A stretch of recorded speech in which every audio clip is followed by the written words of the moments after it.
दोस्तों कैसे हैं आप लोग। एक बार वापस से आपका स्वागत है मेरे चैनल में। आज मैं आपके लिए लेके आया हूँ भारत और चीन के बीच में संबंध। ये हमारे एक श्रृंखला चल रही है जिसमें हम भारत के पड़ोसी देशों के साथ संबंधों के बारे में चर्चा कर रहे थे।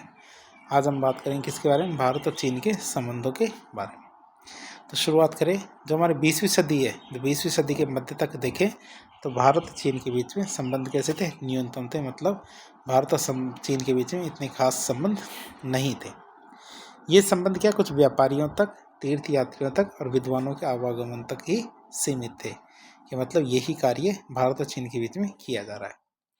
दोनों देशों के बीच में व्यापक तौर पर ये देखें तो वार्ताओं के दौर की शुरुआत भारत की आज़ादी मतलब 1947 के बाद और चीन में जो कम्युनिस्ट क्रांति हुई थी, साम्यवादी क्रांति, कब 1949 में, उसके बाद ही शुरू हुई है। देख सकते हैं चीन के अंदर कम्युनिस्ट क्रांति कब होती है, 1949 में। हजारों वर्षों तक तिब्बत ने क्या किया है, एक ऐसे क्षेत्र के रूप में काम किया है जिसने भारत और चीन को भौगोलिक रूप से अलग अलग रखा, साथ ही साथ शांत भी रखा। क्या हजारों वर्षों तक तिब्बत ने एक ऐसे क्षेत्र के रूप में काम किया जिसने भारत और चीन को भौगोलिक रूप से अलग और शांत रखा। लेकिन 1950 में चीन ने तिब्बत पर आक्रमण किया और वहाँ पर आके कब्जा कर लिया। चीन ने क्या किया, तिब्बत पर आक्रमण किया और आक्रमण करके उस पर कब्जा कर लिया। अब क्या है, भारत और चीन आपस में सीमा साझा करने लग गए और चीन क्या भारत का पड़ोसी बन गया है। बात करें हमारे 1954 की, तो 1954 में हमारे नेहरू जी और चाओ एन लाई, जो हमारे चीन के प्रधानमंत्री थे, तो चाओ एन लाई, इनके बीच में एक संधि होती है जिसमें एक नारा दिया जाता है, हिंदी चीनी भाई भाई। तो इस नारे के साथ एक पंचशील संधि पर हस्ताक्षर किया जाता है। किसके द्वारा, नेहरू और चाओ एन लाई के द्वारा 1954 में एक पंचशील संधि पर हस्ताक्षर किया जाता है और इसमें एक नारा दिया जाता है, हिंदी चीनी भाई भाई, ताकि जो इन दोनों के क्षेत्र है उसमें शांति स्थापित करने के लिए कार्य योजना को तैयार किया जा सके। किन किन के बीच, नेहरू और चाओ एन लाई के बीच। फिर आती है हमारी प्रगति होती है 1959 में। 1959 में हमारे तिब्बती लोगों के जो आध्यात्मिक और लौकिक प्रमुख जो धार्मिक गुरु हैं, दलाई लामा, और क्या करते हैं, उनके कुछ साथियों के साथ, मतलब कई तिब्बती शरणार्थियों के साथ हिमाचल प्रदेश की धर्मशाला में आके रहने लग जाते हैं। ठीक है, तो ये आप देख सकते हैं 1959 में क्या होता है, तिब्बत के एक आध्यात्मिक और जो धार्मिक हेड है दलाई लामा, वो तिब्बत से आते हैं और भारत के अंदर आके कहते हैं कि हमें शरण दो। भारत कभी भी शरणार्थियों को मना नहीं करता है, भारत के कोई भी देश शरणार्थियों के लिए तो मना नहीं करता है। तो भारत के द्वारा जो हिमाचल प्रदेश है, तो हिमाचल प्रदेश के धर्मशाला में इनको बसाया जाता है। इसके पश्चात चीन ने भारत पर तिब्बत और पूरे हिमालय क्षेत्र में विस्तारवाद और साम्राज्यवाद के प्रसार का आरोप लगाया। चीन ने कहा कि इस तरह से यदि वो उसको शरण देता है तो इसका मतलब भारत क्या है, तिब्बत को हथियाना चाहता है। भारत क्या तिब्बत को हथियाना चाहता है, जबकि भारत की ऐसी कोई मंशा नहीं थी।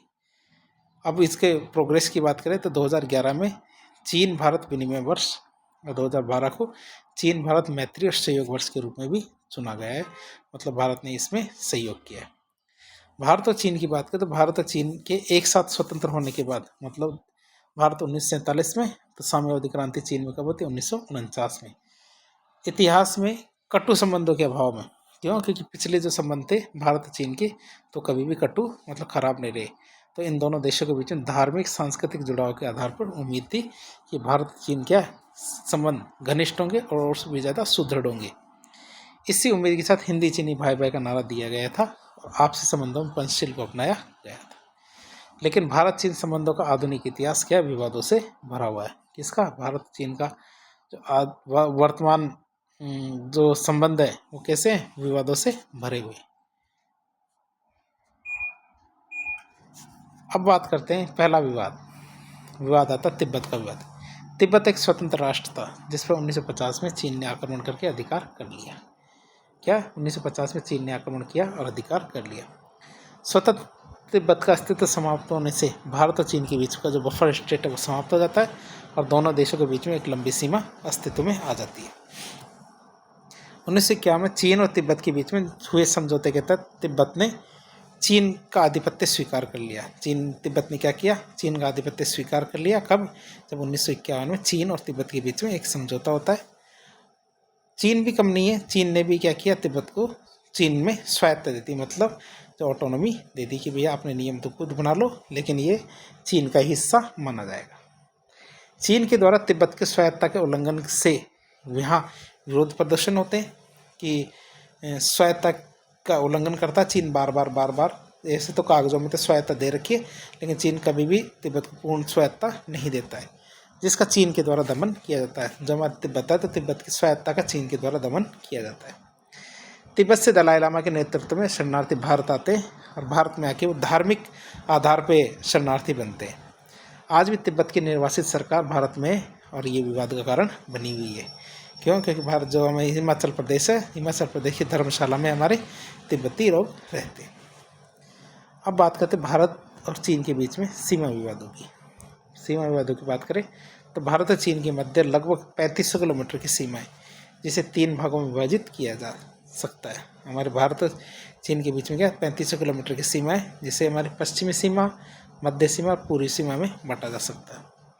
जैसे देखें तो ये तो हमारे पश्चिमी सीमा है, ये मध्य सीमा, सेंट्रल सेक्टर और ईस्टर्न सेक्टर, मतलब जो पूर्वी सीमा 3 भागों में बांटा जा सकता है। तो आप इसको देख सकते हैं। जो पश्चिमी सीमा है 1570 किलोमीटर, मध्य सीमा 575 किलोमीटर और जो पूर्वी सीमा है 1325 किलोमीटर की सीमा है। तो देखते हैं इनके बारे में एक एक करके। सबसे पहले पश्चिमी सीमा आती है। पश्चिमी सीमा की बात करते हैं, इसमें भारत का दावा जॉनसन रेखा तक है। क्या जॉनसन रेखा खींची गई थी, तो इस भारत कहता है जॉनसन रेखा तक भारत का हिस्सा है, जिसके अनुसार अक्साई चीन भारत का हिस्सा है। जी ध्यान से देखें, इस चित्र के अंदर जो हमारे रेड कलर का है, रेड कलर का भाग, इसको अक्साई चीन कहते हैं। जो हमारा रेड कलर का भाग है ये वाला, इसको क्या बोलते हैं? अक्साई चीन कहते हैं। और भारत ये कहता है कि जॉनसन रेखा क्या है? जॉनसन रेखा के अनुसार, जॉनसन रेखा का इधर से होकर गुजर रही है। क्या जॉनसन रेखा इधर से होकर गुजर रही है, तो ये जॉनसन रेखा के अनुसार जो अक्साई चीन है, रेड वाला पार्ट है, ये भारत का हिस्सा है, जबकि चीन ऐसा नहीं मानता है। चीन ऐसा नहीं मानता है, जबकि भारत कहता है जॉनसन रेखा 1865 में खींच दी गई थी। तो इसके अनुसार क्या है, ये जो अक्साई चीन है ये भारत का हिस्सा है, लेकिन चीन इस रेखा को, जॉनसन रेखा को नहीं मानता है। मैकडोनाल्ड रेखा अक्साई चीन को 2 भागों में बांटती है। मैकडोनाल्ड रेखा क्या करती है? अक्साई चीन को 2 भागों में बांटती है। 1962 के भारत चीन युद्ध के बाद अक्साई चीन पर किसका कब्जा है? चीन का कब्जा है। क्या अक्साई चीन जो जगह है उस पर क्या है? चीन का कब्जा है। और चीन के पास लगभग 38,000 किलोमीटर का एरिया चला गया। कितना? 38,000 किलोमीटर का एरिया चीन के पास चला जाता है, जो 1962 का भारत चीन युद्ध होता है उसके दौरान। वर्तमान की बात करें तो वर्तमान में LAC, जिसको वास्तविक नियंत्रण रेखा कहते हैं, हम थोड़ी सी देर बाद देखेंगे हम मैप के माध्यम से भी कि ये वास्तविक नियंत्रण रेखा क्या है। तो वैसे तो आपको थोड़ी सी जानकारी तो दे ही दे सकते हैं कि ये तो हमारी जॉनसन रेखा है, यहाँ से यहाँ तक ये, लेकिन वो LAC मतलब वास्तविक नियंत्रण रेखा ये इसके इधर वाली है, ये वाली वास्तविक नियंत्रण रेखा है, LAC है। तो अभी यही चल रहा है कि भारत और चीन के बीच में कि दोनों, ये लाल वाले हिस्सा भी किसके पास है? चीन के पास है। और लगभग कितना एरिया है ये लगभग 38,000 किलोमीटर का एरिया है। तो दोनों के बीच की सीमाएं जो पूर्ण रूप से परिभाषित नहीं होने की वजह से कई बार इसकी वजह से विवाद भी हो जाता है। तो पश्चिमी क्षेत्र का ये विवाद है। फिर आता हमारा मध्य विवाद। मध्य विवाद की बात करें, मध्य सीमा की, तो भारत और चीन के बीच सबसे कम विवादित क्षेत्र की बात करें तो वो कौन सा क्षेत्र है? मध्य सीमा वाला विवाद। इस क्षेत्र में उत्तराखंड, हिमाचल प्रदेश के कुछ पहाड़ी क्षेत्र और सिक्किम का फिंगर टिप रीजन शामिल है। कहाँ कहाँ हमारे? उत्तराखंड और हिमाचल प्रदेश के कुछ पहाड़ी क्षेत्र है और सिक्किम का फिंगर टिप रीजन इसके अंदर शामिल। पूर्वी क्षेत्र की बात करें तो पूर्वी क्षेत्र में क्या विवाद है? तो इस क्षेत्र में भारत मैकमोहन रेखा को सीमा मानता है। किसको? मैकमोहन रेखा है, उसको सीमा मानता है, जो 1914 में शिमला समझौते के तहत खींची गई थी। 1914 में शिमला समझौता हुआ और शिमला समझौते के तहत क्या मैकमोहन रेखा खींची गई। चीन क्या कहता है कि ये एक साम्राज्यवादी शक्ति के द्वारा खींची गई रेखा है, मतलब ब्रिटिश सरकार के द्वारा खींची गई रेखा थी, तो वो एक साम्राज्यवादी शक्ति है। और दूसरी बात ये है क्या, ये डरा धमका के हमारी जो तिब्बत है, तिब्बत सरकार से की गई रेखा थी, तो चीन इसको नहीं मानता है। इसी वजह से क्या चीन क्या इसको वैध नहीं मानता है और ये पूर्ण पूरा का पूरा जो अरुणाचल प्रदेश है उसको तिब्बत का भाग मानता है और कहता है जब अरुणाचल प्रदेश तिब्बत का भाग है तो ये चीन का भाग भी होगा। अब बात करें एक मठ की, तवांग मठ की, जो हमारा अरुणाचल प्रदेश में, तो उस मठ में क्या खासियत है। तवांग मठ ये तिब्बती बौद्ध है, उसका दूसरा सबसे बड़ा मठ है। जो तवांग मठ है ये क्या है, हमारे तिब्बती बौद्धों का दूसरा सबसे इम्पोर्टेंट मठ है। ये क्या अरुणाचल प्रदेश में स्थित है। चीन इस पर अधिकार करना चाहता है। चीन का अरुणाचल प्रदेश में इतना ज़्यादा इंटरेस्ट नहीं है जितना चीन का क्या है, जो तवांग मठ है इसमें इंटरेस्ट है। अब सबसे बड़ी बात होता है क्या है कि जैसे 1959 में जो हमारे दलाई लामा थे, बहुत सारे शरणार्थियों के साथ भारत आ जाते हैं। अब क्या एक घोषणा की जाती है, जब पुराना दलाई लामा होता है वो घोषणा करता है कि अगला दलाई लामा कहाँ होगा। अब वो जाते जाते एक घोषणा करके जाते हैं, अगला दलाई लामा हमारे तवांग मठ में होगा। अब वही बात है, जो दलाई लामा क्या है, एक पदवी होती है, किसी आदमी का नाम नहीं होता है। जो सर्वश्रेष्ठ धार्मिक गुरु होंगे वो दलाई लामा होता है। तो ये घोषणा कर जाते हैं कि जो हमारा तवांग मठ है यहाँ से हमारा अगला दलाई लामा होगा। तो चीन को ये टेंशन हो जाती है, क्योंकि ये जो हमारा तवांग मठ है ये कहाँ है, भारत के अंदर है। तवांग मठ कहाँ पे, भारत के अंदर है। तो भारत के अंदर होने की वजह से ये क्या कहते हैं, नया दलाई लामा क्या है जो तिब्बत के लोगों को भड़का सकता है। इसलिए चीन क्या जल्दी से जल्दी तवांग मठ को अपने हिस्से में लेना चाहता है, क्योंकि अगला दलाई लामा तवांग मठ से हो सकता है और यह क्या तिब्बती विद्रोह का केंद्र भी बन सकता है। कौन, तवांग मठ। अब हम बात करें डोकलाम विवाद की। डोकलाम विवाद के बारे में वैसे हमने पहले जो भूटान वाला चैप्टर पढ़ा था उसमें भी आपने देख लिया था। डोकलाम का चीन और भूटान के बीच में पठारी क्षेत्र है। चीन और भूटान के बीच में एक पठारी क्षेत्र है डोकलाम, जो कि भूटान का भाग है। चीन के द्वारा इस क्षेत्र में सड़क निर्माण के प्रयास से ये विवाद उत्पन्न हो जाता है। या चीन की बात करें, चीन क्या कर रहा है, इसमें सड़क निर्माण करना शुरू कर देता है।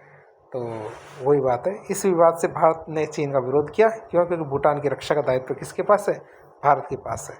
तो भारत क्या है, 4 महीने तक लगातार चीन का विरोध करता है और चीन ने यहाँ सड़क बनाना बंद कर देता है। चीन क्या करता है, सड़क बनानी बंद कर देता है। अभी देख लेते हैं क्या समस्या क्या है। अब ये वाला एरिया है, यहाँ से यहाँ तक ये वाला एरिया, ये हमारा डोकलाम। अब इसमें ये वाला हिस्सा तो भारत है, ये वाला भूटान है और ये वाला इसके ऊपर वाला चीन है। भूटान और भारत ये मानते हैं कि डोकलाम वाला एरिया भूटान का है। चीन ये मानता है डोकलाम वाला एरिया चीन का है। तो ये दोनों विवादित क्षेत्र है और वैसे भी पठारी क्षेत्र है। क्या पठारी क्षेत्र है, यहाँ कोई भी नहीं रहता, लेकिन जो हिस्सा है वो तो हिस्सा है। तो ये भूटान का हिस्सा माना जाता है भारत और भूटान के द्वारा। तो वो ये है कि यहाँ सड़क बना रहे थे वो तो अवैध मानी जाएगी। डोकलाम क्या सामरिक दृष्टि से भारत के लिए बहुत ज़्यादा इम्पोर्टेंट है।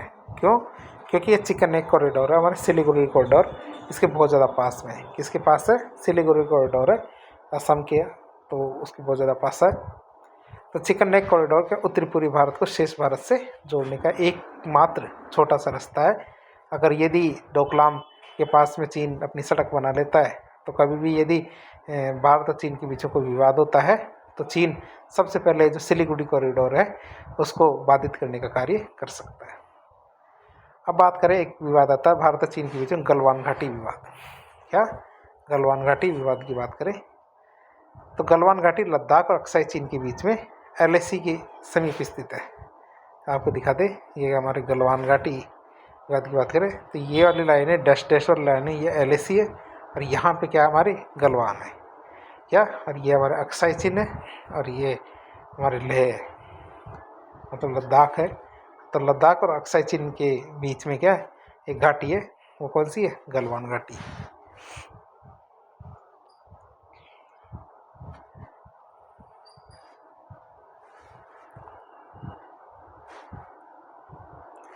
तो 1962 की बात करें तो 1962 में भारत और चीन के बीच में ये विवादित है कि घाटी किसके पास है, किसकी है। क्यों, क्योंकि LAC के ऊपर है। गलवान क्या LAC से भारत के हिस्से की तरफ है, मतलब जो LAC जो लाइन ऑफ कंट्रोल है, लाइन ऑफ एक्चुअल कंट्रोल, तो ये लाइन है, इसमें क्या भारत की तरफ है गलवान घाटी, लेकिन चीन क्या कहता है कि ये चीन की तरफ है। तो 15 जून 2020 को गलवान क्षेत्र में भारत और चीन के बीच में हिंसक झड़प होती है, एक लड़ाई हो जाती है छोटी मोटी।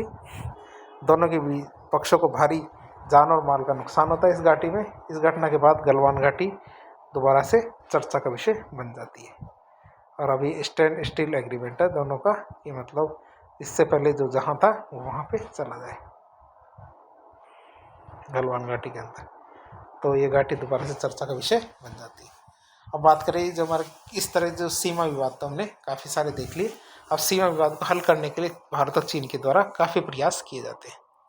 सीमा विवाद को हल करने के लिए किए गए प्रयासों की बात करें तो 1988 में राजीव गांधी चीन जाते हैं और वहाँ पे बात करते हैं कि भैया लड़ाई माफ़ करो और जो ये सीमा है इसको सही करो। तो सीमा विवाद को हल करने के लिए एक संयुक्त कार्यदल का गठन किया जाता है। 1993 में सीमा पर शांति बनाए रखने के लिए सहमति हो जाती है। 1993 तक आते आते सीमा पर शांति बनाए रखने के लिए सहमति हो जाती है दोनों के बीच में, कि भैया कि जो जहाँ है वहीं रहो और शांति से रहो। 2003 में से वार्ता के लिए 2003 से वार्ता के लिए विशेष प्रतिनिधियों की नियुक्ति की जाती है और सीमा विवाद को हल करने के लिए विभिन्न दौर की वार्ताएं हो चुकी है। भारत के वर्तमान प्रतिनिधि जो हमारे राष्ट्रीय सुरक्षा सलाहकार अजीत डोभाल है, जो इस पर कार्य कर रहे हैं।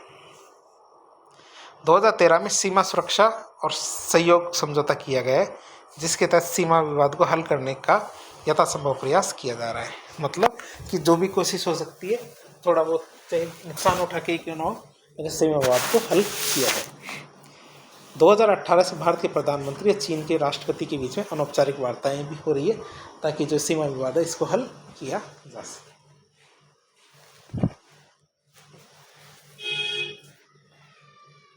जैसे हमारे 2018 में भारत के प्रधानमंत्री वुहान जाते हैं, तो 2019 के अंदर जो चीन के राष्ट्रपति शी जिनपिंग है वो भारत आते हैं। अब बात करते हैं एक विवाद है, विवाद का कहते हैं ये भारत से संबंधित विवाद नहीं है, लेकिन चीन कई विवादों से घिरा हुआ है। उनमें एक विवाद हमारे दक्षिणी चीन सागर विवाद है।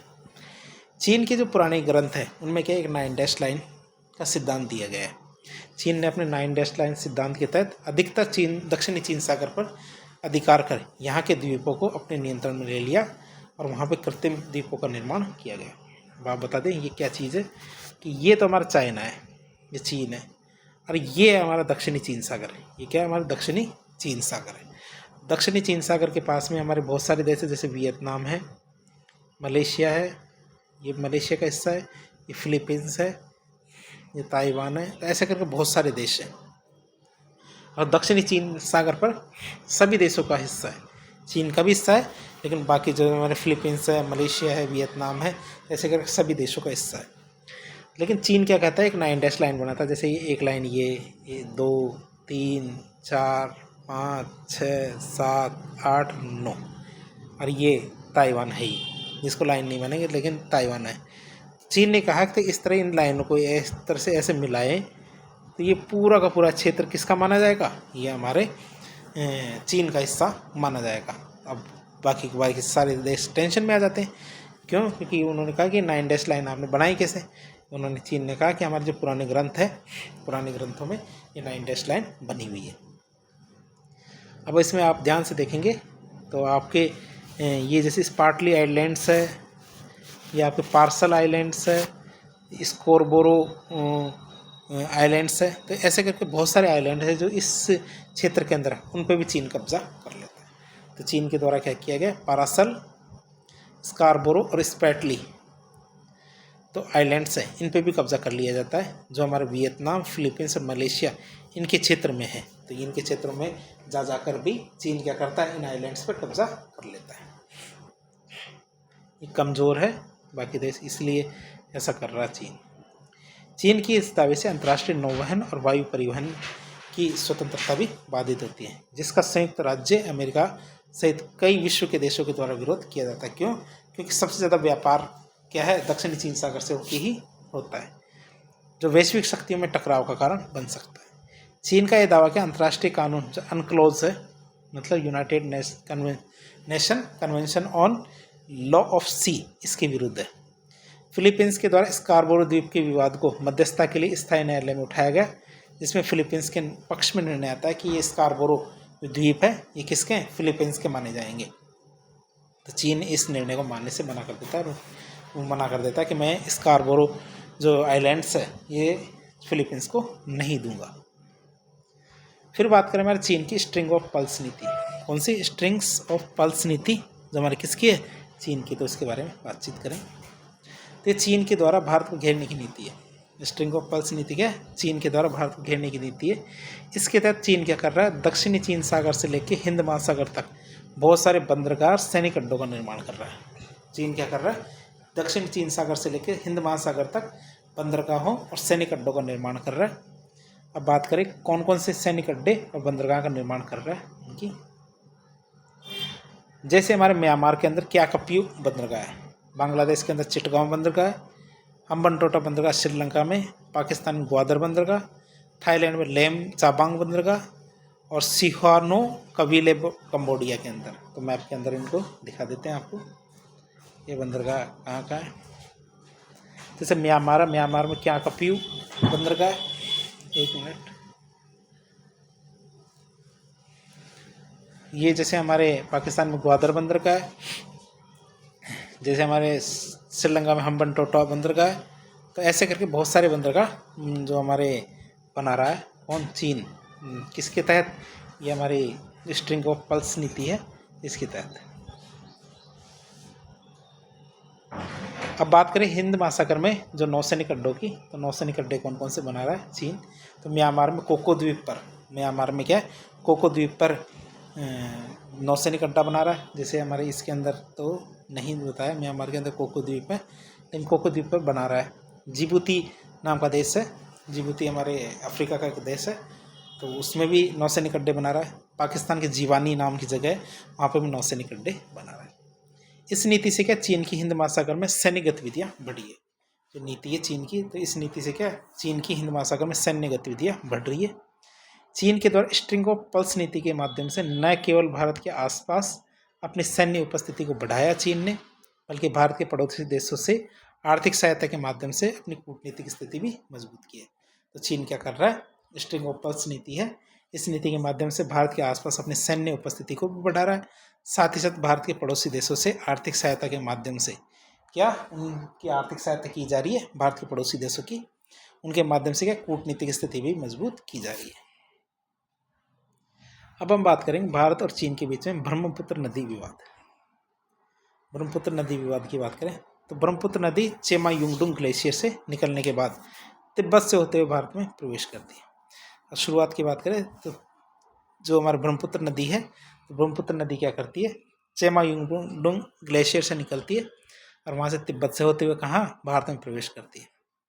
चीन के द्वारा ब्रह्मपुत्र नदी पर विशाल बांधों का निर्माण किया जा रहा है। अब आपको मैप में दिखा देते हैं, क्या बताना चाहते हैं कि जैसे ये हमारी ग्रीन लाइन है, ये हमारी क्या है, ब्रह्मपुत्र नदी है।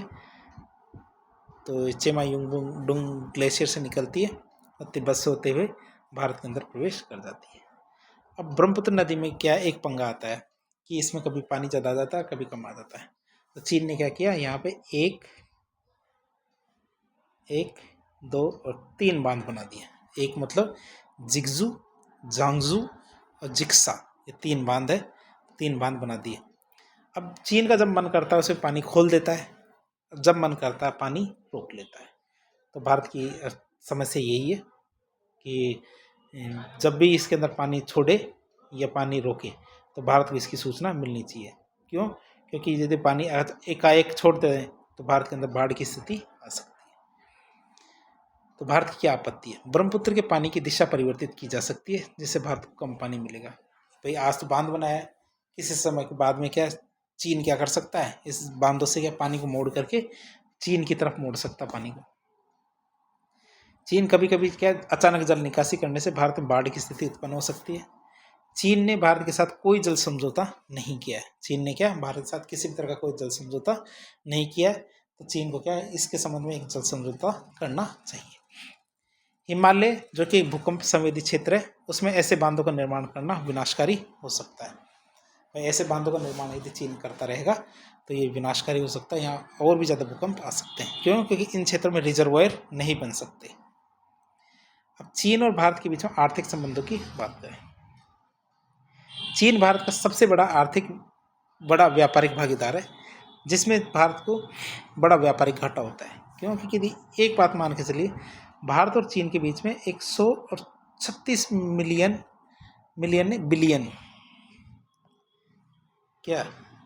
बिलियन डॉलर का, ठीक है, व्यापार हुआ था अभी 23-24 में, जिसमें 16 मिलियन तो भारत ने चीन को भेजा है और बाकी शायद 117 बिलियन के आसपास चीन ने भारत को भेजा है।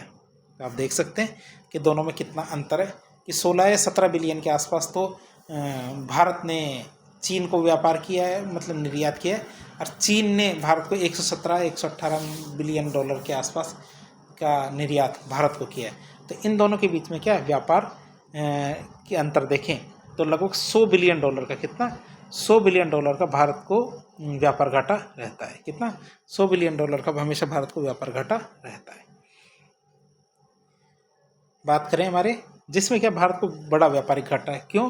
क्योंकि भारत के लिए चिंता का विषय है जो ये व्यापार घाटा भारत के लिए चिंता का विषय, क्योंकि चीन से होने वाले अत्यधिक आयात के बहुत ज़्यादा नुकसान होते हैं भारत को।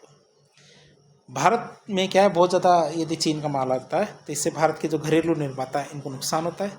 भारत का विदेशी मुद्रा भंडार में कमी आती है, क्यों? क्योंकि माल लिया है तो पैसे तो विदेशी मुद्रा में ही देने पड़ेंगे।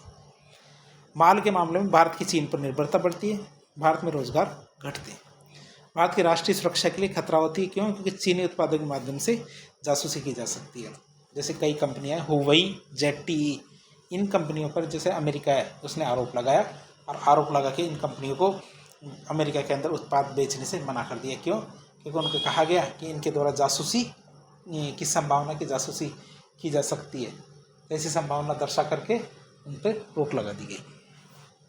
तो ये भारत में भी किया जा सकता है।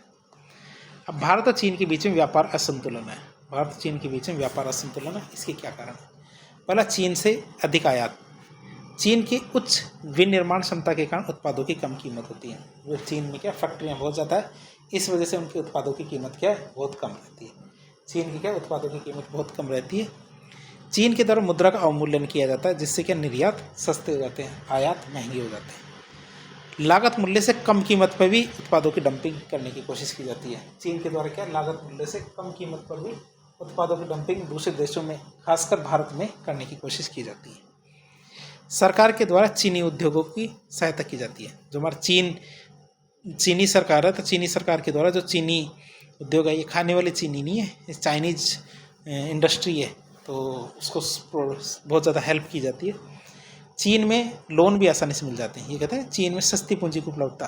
भारत में तो चीन लोन लेने के लिए एड़ियाँ घिस जाती है और वो भी मिलता है कितना 20%, 18% किस्तों वो की दर पर लोन मिलता है। और चीन में केवल, यदि आप सोचेंगे कितना होगा, चीन में 2 से 2.5% की दर से ही लोन मिल जाता है। चीन के पास कोई कमी नहीं है पैसे की। तो चीन में क्या है, ये 2 से 2.5%, जबकि हमारे जापान है, जापान में तो 1.5% पे ही लोन मिल जाता है। अब आप सोचेंगे 1.5% मंथ का नहीं है, ये साल का है, इतना ही ब्याज देना पड़ता है। जबकि भारत में कितना 18%, 20% ब्याज देना पड़ता है।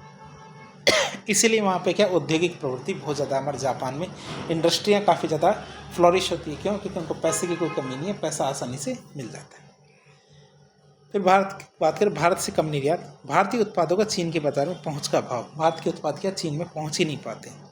भारत के निर्यातों में विविधता का अभाव। भारत के जो प्रोडक्ट है इनमें क्या डाइवर्सिटी की कमी रहती है। विनिर्मित माल की जगह कच्चे माल का निर्यात। भारत से क्या है, जो रॉ मटेरियल होते हैं उनका निर्यात बहुत ज़्यादा किया जाता है। और भारत की बात करें तो भारत की कमज़ोर विनिर्माण क्षमता। भारत क्या है, इतनी चीज़ें प्रोडक्ट बना भी नहीं पाता कि वो इस भुगतान संतुलन को संतुलित कर सके। वैसे भी आपको पता होगा भारत बेचता ही क्या है। भारत के द्वारा जैसे हमारे फार्मास्यूटिकल्स दवाइयाँ हैं, दवाइयाँ भारत चीन को बेची जाती है। जैसे हमारे कच्चा लोहा है ये बेचा जाता है, कपास है ये बेचा जाता है। चीन भारत को क्या क्या बेचता है, जैसे हमारे इलेक्ट्रॉनिक्स है, इलेक्ट्रॉनिक्स आइटम्स वो बेचे जाते हैं, चिप्स बेची जाती है। और कई बार तो क्या है, ये बने हुए प्रोडक्ट्स होते हैं, इलेक्ट्रॉनिक प्रोडक्ट्स, वो बेचे जाते हैं। और जैसे दवाइयाँ बनाने के लिए कच्चा माल होता है, तो कच्चा माल, तो ऐसे करके बहुत सारी चीज़ें होती है जो बेची जाती है, लेकिन भारत के द्वारा कच्चा माल ज़्यादा बेचा जाता है विनिर्मित माल की बजाय। बात करें ये व्यापार असंतुलन, इसको कम करने के प्रयास कैसे किए जाएंगे। भारत और चीन के मध्य आयोजित जो सामरिक और आर्थिक वार्ता है, इसमें चीन के द्वारा भारत को पूर्ण बाजार प्रदान करने का आश्वासन दिया गया है। उन्होंने कहा है चीन ने कि इसका एक उपाय हो सकता है कि चीन के अंदर आप क्या है, एक जैसे इंडियन मार्केट का विकास किया जाएगा जहाँ इंडियन प्रोडक्ट ही बिकेंगे। तो चीन ने कहा कि भैया तुम भी बेचो, आओ, कोई दिक्कत नहीं है। तो भारत के पास इतनी क्षमता होनी चाहिए कि वो वहाँ जाके बेच सके। भारत द्वारा निर्यातों में विविधता लाने और उन्हें प्रतिस्पर्धी बनाने का प्रयास किया जा रहा है। चीनी कंपनियों को भारत में उत्पादन के लिए आमंत्रित भी किया जा रहा है। क्या किया जा रहा है? चीनी कंपनियों को भारत में उत्पादन के लिए आमंत्रित किया जा रहा है कि हम चीन से कोई प्रोडक्ट नहीं खरीदेंगे, आपकी एक काम कीजिए, प्रोडक्ट बेचना है तो भारत के अंदर आके ही बनाइए उस प्रोडक्ट। अब चीन की एक परियोजना है, चीन की बेल्ट एंड रोड परियोजना, जिसे BRI प्रोजेक्ट कहते हैं। तो ये चीन की एक महत्वाकांक्षी आधारभूत ढांचा विकास परियोजना है।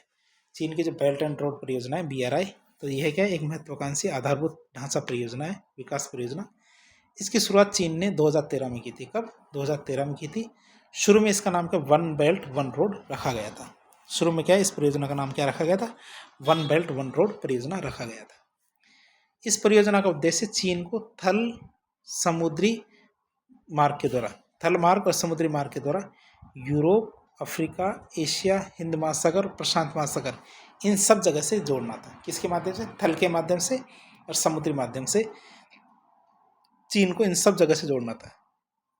हालांकि इसका उद्देश्य क्या है, चीन की भू राजनीतिक शक्ति का विस्तार करना था। वैसे तो चीन क्या अपनी भू राजनीतिक शक्ति का विस्तार करना चाहता था, लेकिन चीन तो बहुत ज़्यादा सीधा बनता है, सीधे बनने की कोशिश करता है कि भैया हम तो कोई विस्तार नहीं करना चाहते, लेकिन उसका असली उद्देश्य तो यही है। अब बात करें जो हमारा BRI प्रोजेक्ट है, तो BRI प्रोजेक्ट में दो हिस्से हैं। एक तुम्हारा सिल्क रोड इकोनॉमिक बेल्ट है। क्या? एक तो सिल्क रोड इकोनॉमिक बेल्ट है और दूसरा हमारे समुद्री सिल्क रोड, मतलब मैरीटाइम सिल्क रोड। अब आपको मैप के माध्यम से इसको दिखा देते हैं। चीन को वन बेल्ट वन रोड है, तो ये वाला तो जो ये वाला रास्ता है, ये वाला तो चीन का है, क्या कहते हैं, सिल्क रोड इकोनॉमिक बेल्ट। और जो ये वाला रोड है ना,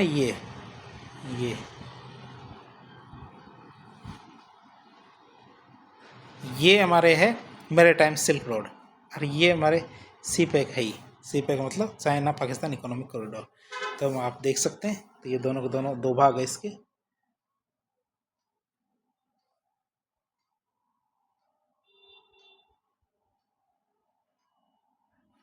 जूम आउट कर देते हैं इसको।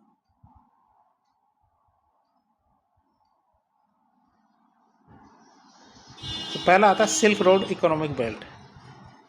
क्या सिल्क रोड इकोनॉमिक बेल्ट की बात करें तो यह एक स्थलीय परियोजना है। स्थलीय मतलब ज़मीनी परियोजना है, ज़मीन से चलने वाले। इसमें रोड और जो हमारे ट्रेन, ये वाले परियोजना के अंदर बनेंगे। तो इसके तहत सड़क और रेल मार्ग, ब्रॉडबैंड, तेल और गैस पाइपलाइन, इनका विकास किया जा रहा है। और ऐसा करके औद्योगिक पार्क, आर्थिक गतिविधियों का संचालन किया जाएगा। तो ऐसा करके क्या किया जाएगा, औद्योगिक पार्क और आर्थिक गतिविधियों का संचालन किया जाएगा। इसके एक पार्ट में क्या है, सिल्क रोड इकोनॉमिक बेल्ट। दूसरा आता हमारा समुद्री सिल्क रोड, कि जिसे मैरीटाइम सिल्क रोड भी कहते हैं। तो इस समुद्री मार्ग से कनेक्टिविटी की योजना है, जिसके तहत विभिन्न बंदरगाहों का निर्माण किया जा रहा है। बहुत सारे बंदरगाह बन रहे हैं इसके। अब बात करें जो हमारे बॉर्डर रोड इनिशिएटिव है, तो BRI प्रोजेक्ट है चीन का। इसके उद्देश्य क्या है?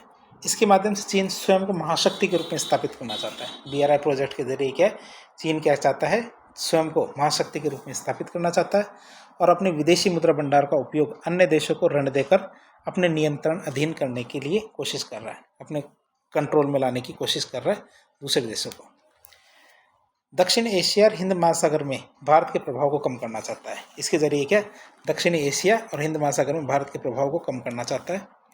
चीन की मुद्रा की वैश्विक स्वीकार्यता में वृद्धि करना चाहता है। चीन क्या चाहता है, चीन की जो मुद्रा है इसकी वैश्विक स्वीकार्यता में वृद्धि करना चाहता है, ताकि कोई भी चीन की मुद्रा लेने से मना ना करे। जैसे हमारा डॉलर है, डॉलर को लेने से कोई मना नहीं करता, पाउंड है, तो उसी तरह चीन की मुद्रा के लिए भी यही बात हो। अपनी कंपनियों को अन्य देशों में निवेश के अवसर देना और निर्यात में वृद्धि करना। तो चीन की कंपनियां हैं, तो चीन की कंपनियों को अन्य देशों में निवेश के अवसर देना और साथ ही साथ क्या निर्यात में वृद्धि करना, इसका एक उद्देश्य है BRI प्रोजेक्ट का। अपने वैश्विक व्यापार की जो मलक्का जलसंधि है उस पर निर्भरता कम करना। तो वैश्विक व्यापार के लिए चीन को बार बार क्या मलक्का जलसंधि है उसी से होकर जाना पड़ता था, लेकिन क्या अब जी इस BRI प्रोजेक्ट के जरिए उनके पास एक वैकल्पिक रास्ते होंगे। अब बात करें BRI प्रोजेक्ट के प्रभावों की, किससे क्या फर्क पड़ता है। पहली बात करें सकारात्मक प्रभाव की। भाई BRI प्रोजेक्ट के अच्छी बातें क्या है। अच्छी बात तो यह है इससे वैश्विक आधारभूत ढांचे का विकास होता है। भाई अच्छी बात तो है ये, क्यों? क्योंकि वैश्विक आधारभूत ढांचे का इससे विकास होता है। दूसरी बात करें तो वैश्विक संपर्क में वृद्धि होती है। इससे क्या होता है, वैश्विक संपर्क में वृद्धि होगी। तीसरा, आर्थिक गतिविधियों में वृद्धि होती है जिससे रोजगार के अवसर उपलब्ध होंगे। क्या होगा, इससे आर्थिक गतिविधियों में वृद्धि होती है जिससे क्या रोजगार के अवसर उपलब्ध होंगे। तो ये तीन हमारे इससे सकारात्मक प्रभाव। नकारात्मक की बात करें तो भाई इसमें क्या है, अपारदर्शी प्रकृति है। मतलब इसमें जो मेन मुद्दे हैं, असली मुद्दे हैं, वो तो चीन सुनने के लिए तैयार ही नहीं है। जिससे क्या हमारे सदस्य देश है इस प्रोजेक्ट के, उनकी जो संप्रभुता है इसका हनन होगा। जैसे हम्बनटोटा पोर्ट है श्रीलंका का, उसको 99 साल की लीज पे ले लिया है चीन ने, तो एक तरह से उसकी संप्रभुता का हनन ही हुआ है। BRI प्रोजेक्ट में सहायता ऋण के रूप में दी जाती है जिससे सदस्य देशों के ऋण जाल में फंसने की संभावना रहती है। क्यों? क्योंकि प्रोजेक्ट तो बना दिए जाते हैं लेकिन उनसे उतनी इनकम होती नहीं है, तो सदस्य देश क्या है उस लोन को चुका ही नहीं पाते और वो ऋण जाल में फंस जाते हैं। मानवाधिकारों का उल्लंघन होता है। जैसे हमारे चीन के जिनजियांग प्रांत में क्या है, जो हमारे मुस्लिम समुदाय है उन पर काफ़ी ज़्यादा उइगुर मुस्लिम है, जिनजियांग प्रांत में उइगुर मुस्लिम है, उन मुस्लिमों पर काफ़ी ज़्यादा अत्याचार किया जाता है। तो पर्यावरण के लिए भी हानिकारक है। बहुत ज़्यादा इंडस्ट्रियल गतिविधियाँ करना पर्यावरण के लिए हानिकारक होता है। फिर बात करें वैश्विक शक्तियों में, इससे तनाव बढ़ता है। क्यों? क्योंकि चीन अपने आप को महाशक्ति बनाने की कोशिश कर रहा है और जो पहले से महाशक्ति यहाँ है वो उनके बीच में तनाव होगा और कुछ भी हो सकता है। खास बात देखिए तो भारत क्या BRI परियोजना का सदस्य नहीं है। भूटान के अलावा भारत के सभी पड़ोसी क्या इस परियोजना में शामिल है। भूटान भी नहीं है, भारत भी नहीं है। कोरोना वायरस की बात करें तो कोरोना वायरस के प्रसार ने इस योजना को नकारात्मक रूप से प्रभावित किया और इसके भविष्य और सफलता पर प्रश्न खड़े कर दिए कि कोरोना के बाद में इसमें कोई खास प्रगति नहीं हुई। फिर बात करें CPEC, मतलब चीन पाकिस्तान इकोनॉमिक कॉरिडोर। ये भी हमारे BRI प्रोजेक्ट का ही भाग है। ये चीन के काशगर प्रांत से, कहाँ से, काशगर प्रांत से लेके पाकिस्तान के ग्वादर बंदरगाह तक फैला हुआ है। भारत ने इस परियोजना को उसकी संप्रभुता का हनन बताया और इसका बहिष्कार कर दिया कि भारत ऐसी परियोजना को नहीं मानता। क्यों? क्योंकि ये पाक अधिकृत कश्मीर के जो गिलगिट बाल्टिस्तान वाला एरिया है यहाँ से गुजरता है। तो आपको बता दें क्या है ये समस्या, क्या है और क्या प्रोजेक्ट है। इसमें क्या है, ये काशगर नाम की जगह है चीन के अंदर, यहाँ से एक रोड बनाई जा रही है। ये वाली जो रोड है, ये वाली यदि आप देखें और ग्वादर तक जा रही है। ये रोड कहाँ तक जा रही है, ये रोड है जो कहाँ तक जा रही है, ग्वादर तक जा रही है। अब सबसे बड़ी समस्या ये है कि भारत का हिस्सा क्या है, ये भारत का हिस्सा यहाँ तक है। अब इस हिस्से में ये वाला जो एरिया है ना, यहाँ से ये रोड होके जा रही है, जबकि ये हमारा POK वाला एरिया है जो पाकिस्तान अधिकृत कश्मीर, तो उस एरिया से होके जाती है, जबकि वो हमारा अनन्य हिस्सा है। तो कोई भी वहाँ से कैसे भी कोई भी प्रोजेक्ट कैसे बना सकता है, तो भारत क्या इसका विरोध करता है। गिलगिट बाल्टिस्तान वाला एरिया भारत का ही है, चीन को ऐसा नहीं करना चाहिए। फिर आता है दारबुक शोक दौलतबेग ओल्डी। क्या, दारबुक शोक दौलतबेग ओल्डी की बात करते हैं। ये सड़क है दारबुक से दौलतबेग ओल्डी तक जाती है। कहाँ से, दारबुक से कहाँ तक जाती है, दौलतबेग ओल्डी तक जाती है। तो आप देख सकते हैं ये तो हमारा दारबुक है और ये दौलतबेग ओल्डी है, तो यहाँ तक जाती है। मैं आपको चित्र में थोड़ा सा जूम करके दिखाते हैं। ये तो दारबुक है आपके और ये आपके दौलतबेग ओल्डी है। तो यहाँ से ये ऐसे करके पूरा यहाँ तक जाता है रोड। अब ये अक्साई चीन के जस्ट पास में है, ठीक है, अक्साई चीन के जस्ट पास में, इसलिए थोड़ा विवाद का विषय है। तो भारत क्या रोड बना रहा है। चीन बनाएगा तो भारत नहीं बनाएगा, चीन तो भारत भी बनाएगा। अब बात करें इसकी, तो इस समस्या के कारण क्या है पहले देखें। तो यह लगभग 255 किलोमीटर लंबी एक सड़क है जो लगभग LAC के समानांतर होने से सामग्री की दृष्टि से बहुत ज़्यादा इम्पोर्टेंट है। जो ये हमारा रोड है किसका, दारबुक से दौलत बेग ओल्डी तक का। तो इस सड़क का निर्माण 2000 में बनना शुरू हुआ था और 2020 में बनके ये सड़क पूरी तरह से तैयार हो जाती है। अब बात करें कि ये इतनी लेट क्यों हो गई सड़क बनने में, तो इसके निर्माण में देरी का कारण है शोक नदी घाटी में बनाई गई सड़क का बाढ़ की वजह से बार बार क्षतिग्रस्त हो जाना।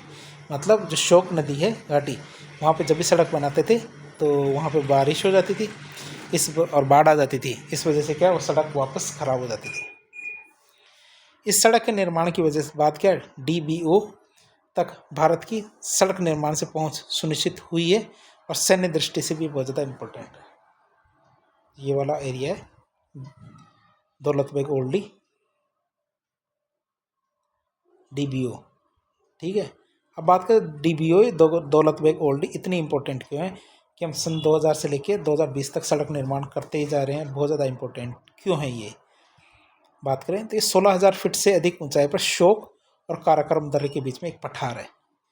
ये पठार इतना ज़्यादा इंपॉर्टेंट क्यों है, क्योंकि ये वायुसेना के लिए उन्नत लैंडिंग ग्राउंड है। मतलब कोई पंगा भी हो जाता है तो हम हमारा एयरफोर्स को वहाँ तुरंत भेज सकते हैं और वहाँ तुरंत एयरफोर्स के विमान आसानी से उतर भी सकते हैं, इसलिए सामरिक महत्व का है। DBO के दुनिया में सबसे ऊंचाई पे स्थित एक हवाई पट्टी है दौलत बेग ओल्डी। ये क्या दुनिया में सबसे अधिक ऊंचाई पे एक हवाई पट्टी है। DBO से पाक अधिकृत कश्मीर पर भी नज़र रखना और सियाचिन ग्लेशियर पर नियंत्रण रखना आसान है। बात करें एक भारत और चीन के बीच में एक पंगा है पेंगोंग सो लेक।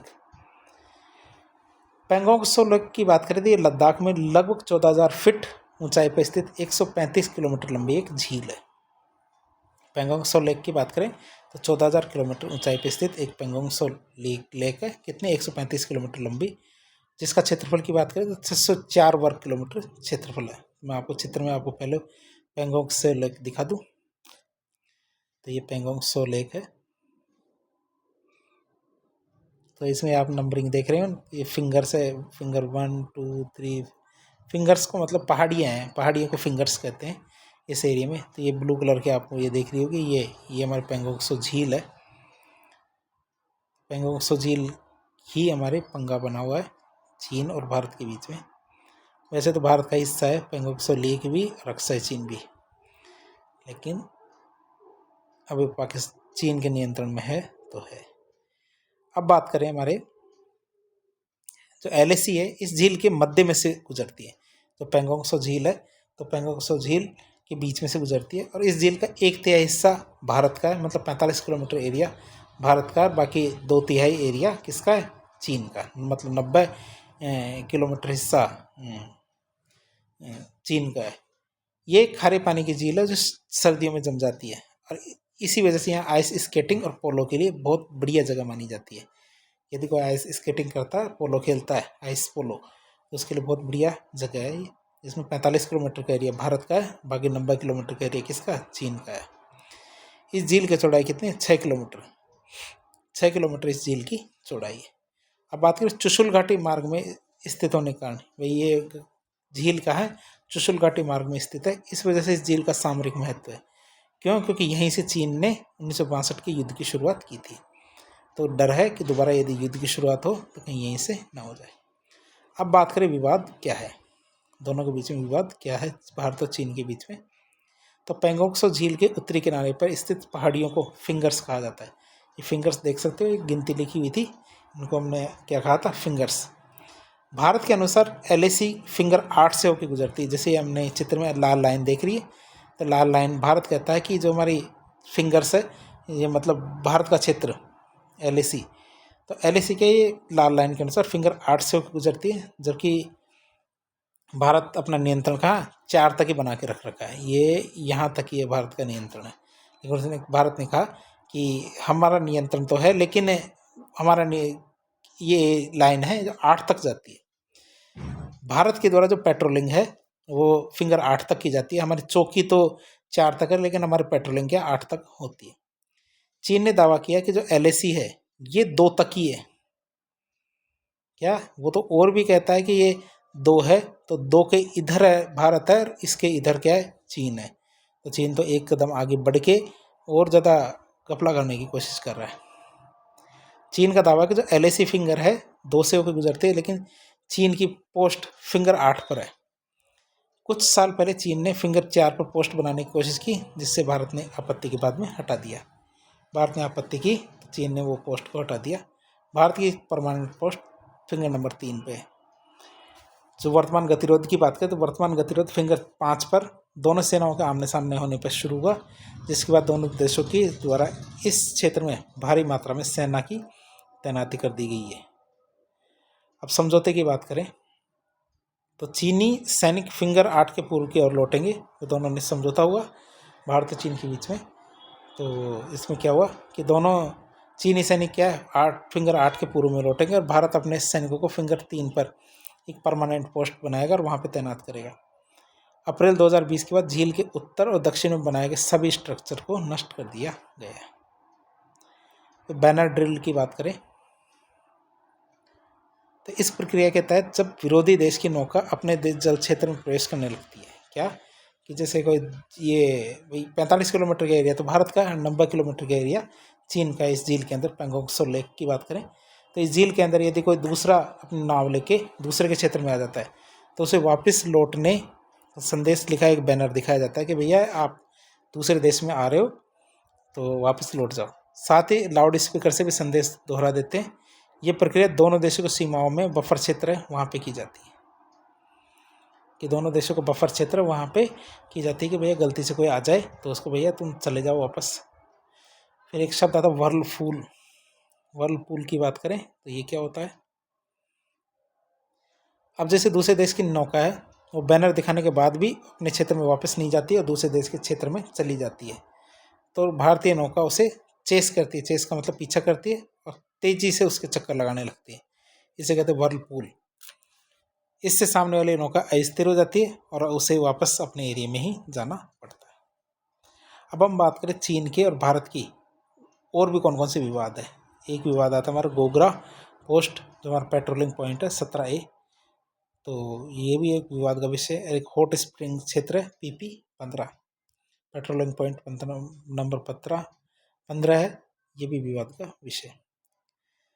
और बात करें भारत और चीन के बीच में और कौन कौन से मुद्दे हैं। चीन के NSG में भारत की सदस्यता का विरोध करता है। चीन क्या करता है, NSG है न्यूक्लियर सप्लायर ग्रुप, उसमें भारत सदस्य बनना चाहता है, लेकिन चीन हमेशा इसका विरोध करता है। पाकिस्तान के द्वारा आतंकी संगठनों को संरक्षण देने का काम भी हमारे चीन के द्वारा किया जाता है और अंतर्राष्ट्रीय मंचों पर पाकिस्तान का पक्ष लेता है चीन, भारत की बजाय किसका, पाकिस्तान का पक्ष लेता है। अब चीन की एक पॉलिसी है जो भी आपको पता होनी चाहिए। पॉलिसी की क्या है हमारी, वन चाइना पॉलिसी। तो ये चांद नहीं, ये चीन के द्वारा घोषित नीति है। इसके अनुसार विश्व में केवल एक ही चीन है और ताइवान क्या है, कोई अलग देश नहीं है, ताइवान भी चीन का ही एक हिस्सा है। तो इस नीति के अनुसार क्या है, विश्व में केवल एक ही चीन है और ताइवान चीन का हिस्सा है। इस नीति के तहत किसी भी राष्ट्र को चीन के साथ मतलब रिपब्लिक ऑफ चीन के साथ कूटनीतिक संबंध बनाने के लिए ताइवान के साथ कूटनीतिक संबंध समाप्त करने होंगे। चीन ने एक घोषणा कर रखी है कि 2 चीन बताए रखे ना, एक तो वन चाइना पॉलिसी में, एक तो हमारे ताइवान है और एक हमारा रिपब्लिक ऑफ चीन है। तो चीन ने ये घोषणा कर रखी है कि दोनों अलग अलग नहीं है, दोनों एक ही है। यदि कोई किसी देश ने यदि ताइवान के साथ अपने कूटनीतिक संबंध बना रखे तो वह चीन के साथ अपने संबंध नहीं बना सकता, और यदि वह चीन के साथ अपने संबंध बनाना चाहता है तो उसे ताइवान के साथ अपने संबंध को ख़त्म करना होगा।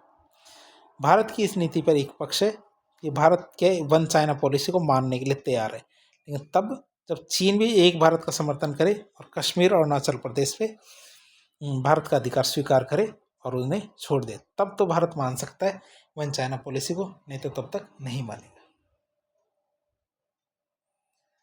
अब आप बात करें तो इस टॉपिक से परीक्षाओं में किस तरह के प्रश्न आए हुए हैं, तो बात करें कैसे। एक सवाल आया था, दक्षिणी चीन सागर में चीन की गतिविधियों के प्रति भारत की क्या प्रतिक्रिया है, वो बताइए। एक आया था, दक्षिणी पूर्व एशिया में भारत चीन संबंधों पर संयुक्त राज्य अमेरिका के दृष्टिकोण को समझाइए। 2018 में आया हुआ था। तो इस तरह का एक क्वेश्चन आए हुए हैं। ऐसा नहीं है कि इससे क्वेश्चन नहीं आते। तो इस प्रकार हमने आज भारत और चीन के बीच के जो संबंध है उनके बारे में चर्चा की। तो इस प्रकार के इन्फॉर्मेटिव वीडियो देखने के लिए हमारे चैनल से जुड़े। वीडियो यदि पसंद आए तो वीडियो को लाइक करें, चैनल को सब्सक्राइब करें, अपने दोस्तों के साथ शेयर करें। और यदि आपको कोई सुझाव हो तो कमेंट बॉक्स के माध्यम से बताएं ताकि हम उन सुझावों को अमल में ला सकें। धन्यवाद।